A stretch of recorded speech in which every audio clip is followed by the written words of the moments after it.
Hi friends, ನೋಡಿ first ತುಂಬ ಕೂದಲು ಉದ್ರಿತಿತ್ತಲ್ಲ, ಈಗ ಇಷ್ಟು ಬಂದೈತೆ.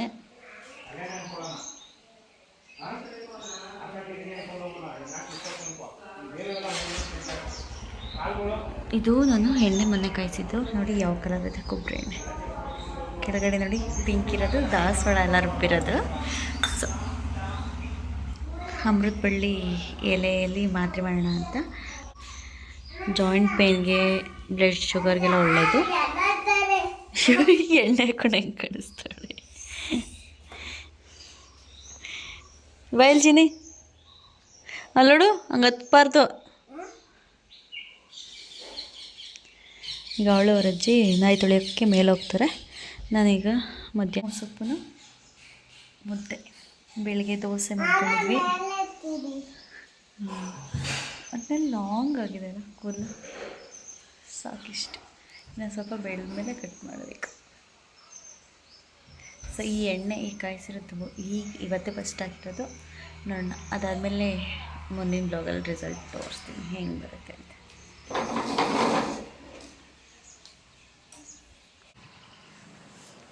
ನೋಡಿ, ಇದೆ ಅಮೃತ ಬಳ್ಳಿ. ಸೊ ಇದನ್ನೀಗ ಟೆರೆಸ್ ಮೇಲೆ ಒಣಗಾಕೋಗಿ ತೊಳೆದಿದ್ದಾರೆ, ಆಯಿತಾ. ಆ್ಯಕ್ಚುಲಿ ನೋಡಿ ಹಿಂಗೆ ಹಾರ್ಟ್ ಶೇಪಲ್ಲಿರುತ್ತೆ. ಸೊ ಇದನ್ನು ಕಿತ್ತಂದಿದ್ದು ಎಲ್ಲಿ ಗೊತ್ತಾ, ಅಲ್ಲಿ ಪೌದೆ ಥರ ಕಾಣಿಸ್ತಿದ್ಯಾ, ಅಲ್ಲೆಲ್ಲ ಬಳ್ಳಿ ಥರ ಒಪ್ಕೊಂಡ್ಬಿಟ್ಟಿದೆ. ಅಮೃತ ಬಳ್ಳಿ ಎಲ್ಲಿ ಬೇಕಾದ್ರೂ ಸಿಗುತ್ತೆ, ಆಯಿತಾ. ಸೊ ಅದು ಹೇಳ್ದಂಗೆ ಬ್ಲಡ್ ಶುಗರ್ಗೆ, ಆ್ಯಂಗ್ಸೈಟಿ ಇರೋರಿಗೆ, ಆಮೇಲೆ ಬ್ಲಡ್ ಶುಗರ್ ಇರೋರಿಗೆ ಒಳ್ಳೆಯದು ಅಂತ.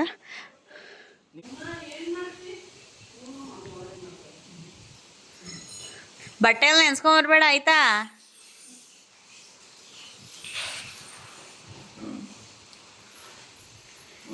ಬಿಡೆ, ಬೀಳ್ಸ್ಬಿಡ್ತೈತೆ.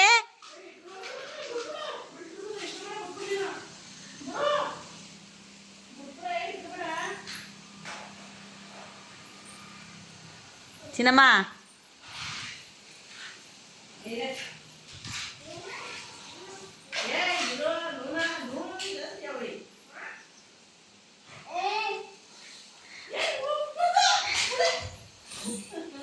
ನೋಡ್ದಾ ಬೀಳ್ಸೋದು ಇವಾಗ. ನಾಯಿ ವಾಶ್ ಮಾಡೋಕ್ಕೆ ಹೋಗಿದ್ದಾರೆ, ಆಯಿತಾ. ನಾನು ಯಾಕೆ ಅಮೃತ ಬಳ್ಳಿದು ಟ್ಯಾಬ್ಲೆಟ್ ಮಾಡಿ ನುಂಗಬೇಕು ಅಂತ ಡಿಸೈಡ್ ಮಾಡಿದ್ದೀನಿ ಅಂದರೆ, ಜಾಯಿಂಟ್ ಪೇನ್ಗೂ ಒಳ್ಳೆಯದಿದ್ದು, ಮತ್ತು ಶುಗರ್ ಮ್ಯಾನೇಜ್ಮೆಂಟ್ಗೂ ಒಳ್ಳೆಯದು, ಆಯಿತಾ. ಆ್ಯಂಗ್ಸೈಟಿ ಇರುತ್ತಲ್ಲ ಅದಕ್ಕೂ ಒಳ್ಳೆಯದು.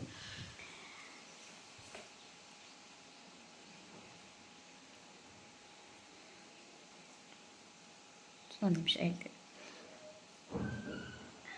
ಅದು ಬಂದೆ ಅಮ್ಮನ ಕೇಳಿದೆ, ಅಮ್ಮ ಹೆಂಗಿರುತ್ತೆ ಕುಡಿಯೋಕ್ಕೆ, ಚೆನ್ನಾಗಿರುತ್ತೆ ಅಂತ. ಸ್ವಲ್ಪ ಒಗ್ಗರು ಇರುತ್ತೆ ಅಂತ ಹೇಳಿದ್ರು. ಕಾಯಿಸ್ಬಿಟ್ಟು ಒಂದು ಲೋಟ ಇಟ್ಟಿದ್ರು. ನಾನು ಅದನ್ನ ಕುದಿಸಿ ಇಟ್ಟಿದ್ರೆ, ಆಯಿತಾ. ಸಾರಿ, ಏನು ಡಿಸ್ಟರ್ಬ್ ಇತ್ತು.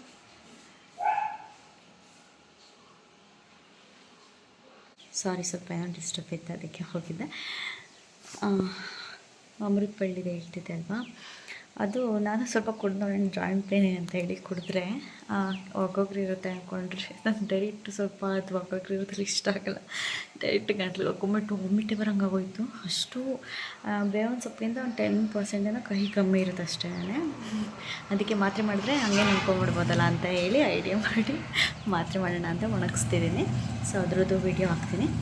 ಸೊ ಶುಗರ್ ಇರೋರೆಲ್ಲ ಎಕ್ಸ್ಟ್ರಾ ಪ್ರಿಕಾಷನ್ ತೊಗೊಳ್ಳಿ, ಆಯಿತಾ. ಬರೀ ಮಾತ್ರೆನೇ ತಿನ್ಕೊಂಡಿರಬೇಡಿ. ನೇರಳೆ ಹಣ್ಣಿನ ಬೀಜದ ಪುಡಿ, ಆಮೇಲೆ ಅಮೃತ ಬಳ್ಳಿ, ಆಮೇಲೆ ಇನ್ನೊಂದು ಹೇಳ್ತಾರೆ ಕಾಡಸ್ಲೆ ಎಲೆ, ಸೀತಾಫಲ ಅಂತಾರಲ್ಲ, ಅದ್ರ ಎಲೆನೂ ತೊಗೊಂಡ್ರು ಕಮ್ಮಿ ಆಗುತ್ತೆ ಅಂತ ಹೇಳ್ತಾರೆ. ಅದು ಸ್ವಲ್ಪ ಕಹಿ ಬರುತ್ತೆ. ಈ ಶುಗರ್ಗೆ ಯಾವುದ್ಯಾವ್ದು ರಿಲೇಟೆಡ್ ಆಗಿದೆಯಲ್ಲ ಅದೆಲ್ಲ ಸ್ವಲ್ಪ ಕಹಿ ಇರುತ್ತೆ, ಸ್ವಲ್ಪ ಅಲ್ಲ ಸ್ವಲ್ಪ ಜಾಸ್ತಿನೇ ಇರುತ್ತೆ. ಈ ನೇರಳೆ ಹಣ್ಣಿನ ಬೀಜದ ಪುಡಿನೂ ಅಷ್ಟೇ, ಅದು ಇದಕ್ಕಿಂತ ಕಹಿ ಇದೆಯಂತೆ. ನಾನು ಇವತ್ತು ಪುಡಿ ಮಾಡ್ಕೊಂಡು ಕುಡಿತಿದ್ರು, ಕೇಳಿದೆ ಇದು ಹೇಗಿದೆ ಅಂತ ಹೇಳಿ. ಇದು ಅದಕ್ಕಿಂತ ಕಹಿ ಇದೆ ಅಂತ ಹೇಳ್ತಿದ್ರು. ಸೊ ನಾನಂತೂ ಅದನ್ನು ನೇರಳೆ ಹಣ್ಣಿನ ಬೀಜ ತೊಗೊಳಕ್ಕೋಗಲ್ಲ. ಸೊ ಇದು ನಾನು ಜಾಯಿಂಟ್ ಪೇನ್ ಇರೋದ್ರಿಂದ ಅಮೃತ ಬಳ್ಳಿದು ಮಾತ್ರ ಒಂದು ಮಾತ್ರೆ ಮಾಡಿಟ್ಕೊಂಡು ತಿಂತೀನಿ. ನೋಡೋಣ ಅವಾಗಾದರೂ ನಂಗೆ ಜಾಯಿಂಟ್ ಪೇನ್ ಕಡಿಮೆ ಆಗುತ್ತಾ ಅಂತ.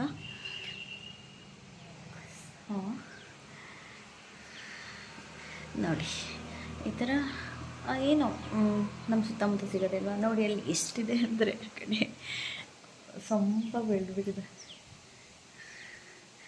ಸೊ ಇವಾಗ ಸಾಂಬಾರು ಮಾಡಬೇಕು, ಮೊಸೊಪ್ಪು ಇನ್ನು ಮಾಡಿಬಿಟ್ರೆ ನೋಡಿ. ಎಣ್ಣೆ ಅಂತ ಸಿಕ್ಕಾಪಟ್ಟೆ ಜಾಸ್ತಿ ಹಾಕೊಬಿಟ್ಟಿದ್ದೀನಿ ಅನಿಸ್ತದೆ. ಸಣ್ಣ ಆಗಿದೆ ಸ್ವಲ್ಪ ಉದ್ರೋಗಿ. ಫಸ್ಟ್ ಇಷ್ಟಿತ್ತು, ಇಷ್ಟೇ ಇತ್ತಷ್ಟೇ, ಎಣ್ಣೆದ್ರೂ ಇಷ್ಟಿತ್ತು, ಇಷ್ಟು ಎಕ್ಸ್ಟ್ರಾ ಬೆಳೆದಿತ್ತು ಅಷ್ಟೇ. ಸರಿ ಬನ್ನಿ ಅಡುಗೆ ಮಾಡೋಕ್ಕೂ ಪಾತ್ರೆ ತೊಳೆಯೋಕ್ಕೂ ಬಟ್ಟೆ ಎಲ್ಲ ತೊಳೆದಾಯಿತು. ಇವತ್ತು ನಾನು ಲಿಫ್ಟಿಗೇನು ಹಾಕಿಲ್ಲ ನೋಡಿ, ಆದರೂ ಲಿಫ್ಟಿಗೆ ಹಾಕಿರೋದು ಕಾಣಿಸುತ್ತೆ. ಸೊ ಲಿಪ್ ಕೇರ್ ಅದು ಮಮಾಅರ್ಥದು. ಸೊ ಓಕೆ, ನಂಗೆ ಮಮಾಅರ್ತ್ ತುಂಬ ಇಷ್ಟ ಆಗಿದೆ. ಎಲ್ಲನೂ ಒಳ್ಳೆ ಗುಡ್ ಪ್ರಾಡಕ್ಟ್ ಅನಿಸುತ್ತೆ.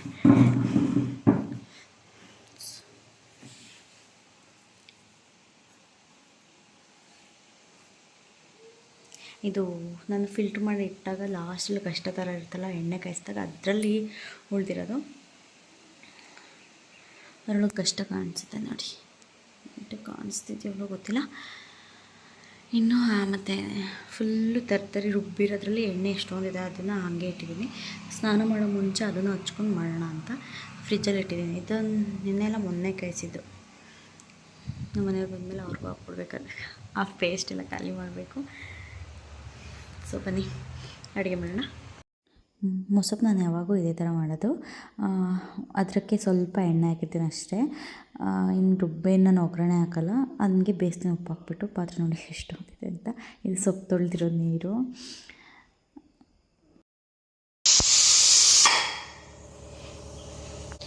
ನಾನೆಲ್ಲ ಕೆಲಸ ಮುಗಿಸೋ ಅಷ್ಟು ನೋಡಿ, ಇನ್ನು ಉಪ್ಪಿಟ್ಟು ಬೆಳಗ್ಗೆ ಮಾಡಿರೋದು ಎಷ್ಟೊಂದಿದೆ. ಇನ್ನು ನೋಡಿ ದೋಸೆ ಎಲ್ಲ ಮಿಕ್ಕಿದೆ. ಇದು ನೆನ್ನೆ ಸುಮ್ಮನೆ ನಾನು ಅಮ್ಮ ಟೊಮಟೊ ಗೊಜ್ಜು ಮಾಡಿ ದೋಸೆ ಹಾಕ್ಕೊಂಡಿದ್ವಿ. ಅಪ್ಪಂಗೆ ಉಪ್ಪಿಟ್ಟು ಮಾಡಿದ್ದೆ, ಸ್ವಲ್ಪ ಜಾಸ್ತಿ ಆಗೋಗುತ್ತೆ. ನಮ್ಮ ಮನೇಲಿ ಈ ಥರ ನೀರು ಇಟ್ಬಿಡ್ತೀವಿ. ಸೊ ಬಕೆಟ್ ಯಾಕೆಲ್ಲ ಇಟ್ಟಿರ್ತೀವಿ ಅಂದರೆ ನೋಡಿ, ಇದು ವೇಸ್ಟ್ ನೀರೆಲ್ಲ ಎಲ್ಲೇ ತುಂಬಿಕೊಳ್ಳುತ್ತೆ. ಇಷ್ಟು ಸಣ್ಣಗೆ ಬರ್ತದೆ ನೋಡಿ. ಇಷ್ಟು ಖಾಲಿ ಆಗಿದೆ ಅಲ್ವಾ. ಇಷ್ಟು ಖಾಲಿ ಆಗೋಷ್ಟು ಈ ಬಕೆಟ್ಟು, ಇದರಲ್ಲಿ ಅರ್ಧ ಬಕೆಟೇನೋ ಇದರಲ್ಲಿ ಖಾಲಿ ಇದೆ ಅಂದ್ಕೊಳ್ಳಿ.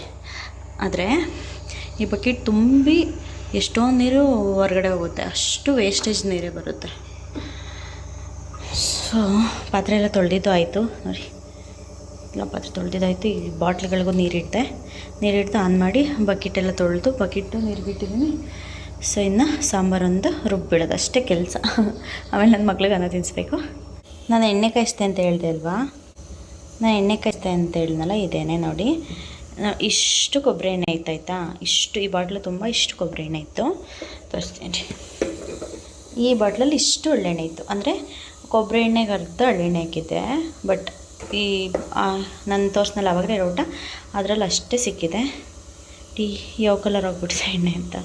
ಸೊ ವೀಳ್ಯದೆಲೆ, ಬೆಟ್ಟದ ನೆಲ್ಲಿಕಾಯಿ, ಆಮೇಲೆ ದಾಸವಾಳದ ಹೂವು, ದಾಸವಾಳದೆಲೆ, ಮೆಂತ್ಯ ಎಲ್ಲ ಹಾಕಿ ಮಾಡಿದ್ದೀನಿ. ಸೊ ಇದು ಎಣ್ಣೆ ಕಾಯಿಸಿರೋ ವೀಡಿಯೋ ಬೇಕು ಅನ್ನೋ ಶಾರ್ಟ್ಸ್ ಎಲ್ಲ ನೋಡಿ. ಸ್ವಲ್ಪ ಬಿಸಿಲಾಗಿದೆ, ಅದಕ್ಕೆ ಸ್ವಲ್ಪ ಬಾಟ್ಲು ಇದಾಗಿದೆ.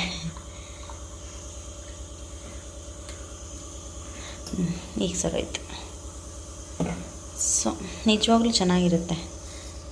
ನಾನು ಮತ್ತು ಸಬ್ಜಾ ಸೀಡ್ಸ್ ಕೂಡ ಹಾಕಿದ್ದೀನಿ. ಇವರೆಲ್ಲ ರುಬ್ಬಿಟ್ಟು ಪೇಸ್ಟ್ ಮಾಡೋಕ್ಕೆ, ಆ ಪೇಸ್ಟನ್ನ ತೋರಿಸ್ತೀನಿ ರೀ. ನೋಡಿ ಇಷ್ಟಕ್ಕೆ ನೋಡಿ ಎಣ್ಣೆ ಎಷ್ಟೊಂದಿದೆ ಗೊತ್ತಾ. ಇದರಲ್ಲಿ ವೇಸ್ಟ್ ಮಾಡೋಕ್ಕೆ ಇಷ್ಟ ಆಗಲ್ಲ ನೋಡಿ. ಆಯಿಲ್ ಇಷ್ಟೊಂದಿದೆ, ಅದಕ್ಕೆ ಇದನ್ನ ಪ್ಯಾಕ್ ಥರ ಮಾಡಿ ತಲೆಗೆ ಹಾಕ್ಕೊಳ್ಳೋಣ ಅಂತ ಹಾಗೆ ಇಟ್ಟಿದ್ದೀನಿ. ಇದೆಲ್ಲ ಮೆಂತ್ಯ ಮತ್ತು ಇದಾಕಿರೋದಲ್ವ, ದಾಸವಾಳದೆಲೆ, ದಾಸವಾಳದ ಹೂವು. ಸೊ ಅದಕ್ಕೆ ಇದನ್ನ ಹಾಗೆ ಮುಚ್ಚಿ ಫ್ರಿಜ್ಜಲ್ಲೇ ಇಟ್ಟಿದ್ದೀನಿ, ಬುಸ್ಟ್ ಬರಬಾರ್ದು ಅಂತೇಳಿ. ಆ್ಯಕ್ಚುಲಿ ಇದು ಚಿಯಾ ಸೀಡ್ಸ್ ಅಲ್ಲ. ಸೊ ಇದು ನನ್ನ ಚಿಯಾ ಸೀಡ್ಸ್ ಬಾಟಲ್ ಖಾಲಿ ಇತ್ತಂತೇಳಿ ಇದಕ್ಕೆ ಏನಂತ ಹೇಳಿ ನೋಡೋಣ. ಇದು ನಿಮಿಷ ಒಂದು ಕೈ ಮುಚ್ಚಕ್ಕಾಗಲ್ಲ. ಸರಿ, ನಾನು ಹೋದ ಬ್ಲಾಗಲ್ಲೇನೋ ನಾನು ನೇರಳೆ ಹಣ್ಣಿನ ಬೀಜನ ಒಣಗಿಸ್ತಾ ಇದ್ದೆ ಗೊತ್ತಾ. ಅದ್ರದ್ದೇ ಇದು ಪುಡಿ, ನೇರಳೆ ಹಣ್ಣಿನ ಬೀಜದ ಪುಡಿ ನೋಡಿ. ಅದು ಗ್ರೀನ್ ಕಲರ್ ಇರ್ತಾಯ್ತಾ, ಒಣಗಿಸಿದ್ಮೇಲೆ ಸ್ವಲ್ಪ ಬ್ಲ್ಯಾಕ್ ಥರ ಆಯಿತು. ಪೌಡ್ರ್ ನೋಡ್ರಿ ಈ ಥರ ಬಂದಿದೆ. ಸೇಮ್ ನೇರಳೆ ಹಣ್ಣು ಥರನೇ ಇದೆ ಸ್ಮೆಲ್ಲು.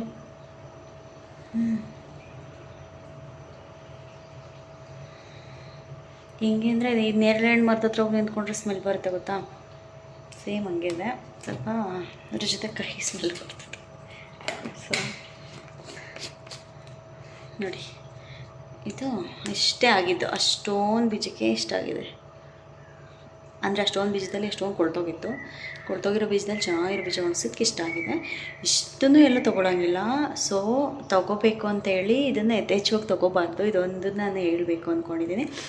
ಇದನ್ನು ಸ್ಪೂನ್ ಇರುತ್ತಲ್ವ, ಆ ಸ್ಪೂನಲ್ಲಿ 1/4 ಸ್ಪೂನ್ ಅಷ್ಟೇ, ಅದು ವಾರಕ್ಕೆ 1 ದಿನ ಅಥವಾ 2 ದಿನ ತೊಗೋಬೇಕು. ಜಾಸ್ತಿ ತೊಗೊಂಡ್ರೆ ಶುಗರ್ ಇರೋರಿಗೆ ಬೇಗ ಹೋಗ್ಬಿಡುತ್ತಂತೆ. ಸೊ ಮತ್ತು ನಿಮ್ಮ ಡಾಕ್ಟ್ರುಗಳನ್ನ ಕೇಳಿ ಆಮೇಲೆ ತೊಗೊಳ್ಳಿ. ಆಮೇಲೆ ನಾನು ಹೇಳಿದೆ ಅಂತ ಹೇಳೋ ತೊಗೊಳ್ಳಿ, ಆದರೆ ಡೈಲಿ ಕನ್ಸ್ಯೂಮ್ ಮಾಡಬೇಡಿ ಅಷ್ಟೇ. ಡೈಲಿ ನಾನು ಹೇಳಲ್ಲ. ನಾನು ಇದನ್ನು ಡಾಕ್ಟ್ರು ಹೇಳಿರೋ ವಿಡಿಯೋ ನೋಡೇ ಹೇಳ್ತಾ ಇರೋದು. ಸೊ ಡೈಲಿ ತೊಗೊಳಂಗಿಲ್ಲ, ಸಡನ್ಲಿ ಡೌನ್ ಆಗಿಬಿಡುತ್ತಂತೆ ಶುಗರ್ ಇರೋರಿಗೆ. ಸೊ ಯಾರೆಲ್ಲ ಮನೇಲಿ, ಈಗ ಎಲ್ಲರೂ ಮನೇಲಿ ಒಬ್ಬೊಬ್ರು ಶುಗರ್ ಪೇಷಂಟ್ ಅಂತೂ ಇದ್ದೇ ಇರ್ತಾರೆ.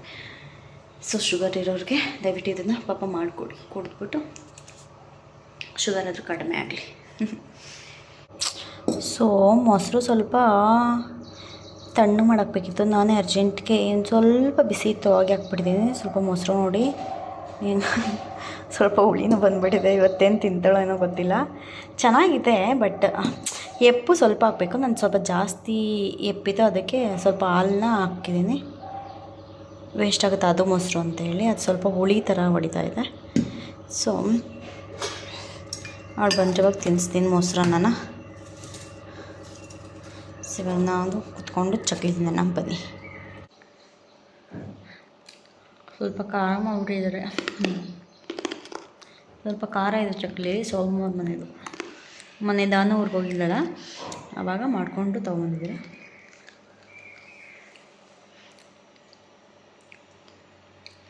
ಈಗ ಇನ್ನೂ 12:15. ಅವಳಿಗಿನ್ನೂ ನಾನು ಸ್ನಾನ ಮಾಡಿಸ್ಬೇಕು. ಈಗ ನಾಯಿ ತೊಳೆಯೋಕೆ ಹೋಗಿದ್ದಾಳೆ, ಯಾವ ಅವತಾರ ಗೊತ್ತಿಲ್ಲ. ಸೊ ಬರಲಿ ನೋಡೋಣ. ಅವಳಿಗೆ ಆ ಥರ ಎಲ್ಲ ಇಷ್ಟ. ಈಗ ನಾಯಿ ಸ್ನಾನ ಮಾಡಿಸೋದು, ನಾಯಿ ಜೊತೆ ಆಟಾಡೋದು. ನಾಯಿ ಬೊಗಳ್ತಾಯ್ತು ಮೇಲೆ.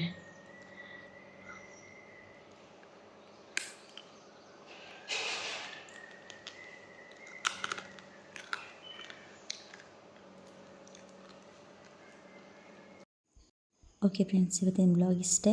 ಐ ಹೋಪ್ ಎಲ್ರಿಗೂ ಇಷ್ಟ ಆಗಿರುತ್ತೆ ಅಂತ ಭಾವಿಸ್ತಾ ಸಿಗ್ತೀನಿ ಮುಂದಿನ ಬ್ಲಾಗಲ್ಲಿ. Thank you all.